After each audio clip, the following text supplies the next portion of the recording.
Nimaga yetamdan beri po'xt ishini qilyapmiz? Ha, bo'xt ishidan boshqa narsaga yaramagandan keyin qilasanlar-da. Qilmaymiz, jonimga tegdi. Sassiq bo'lsa ham qilasanlar. Qishda isitib o'tirishni bilasanlar sandalda hamang. Aka, bu tez qilib tashlaylik. Akalar, singlimizni xafa qilishdi. Yana ulgurmading. Nuqul bizlarni oldi o'rtashaveradi. Hadi solishga. Ajit kayfda ana. Dadajon tort pishirdim. Ona qizim, raza shirin tort pishiradi-da. Akalarni ko'rmading? Yeb ko'ring, ko'rmadim. Raza shirin ekan, o'zing yeyver, akalang qayda-ku? Yeng dedim. Ha, ona qizim erkaliging yoqmaydi-da.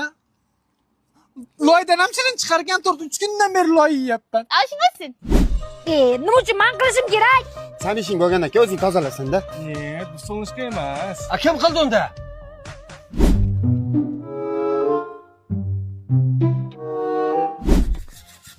Opa, choshimni o'rib qo'y. Opa, aka bo'ladi. Aka, chochimni o'rib qo'y. Ya sen unga tegma, nima qiz bola ko'ryapsanmi? Bor o'rtalaringni o'yna. Bir yoqqa. Rahmat opa. Arzimaydi. Opa? Qayerdaymi? Miyani qattig'ini chiqarma, ma'rif, qaytar dunyo ko'rasan hozir. Opa.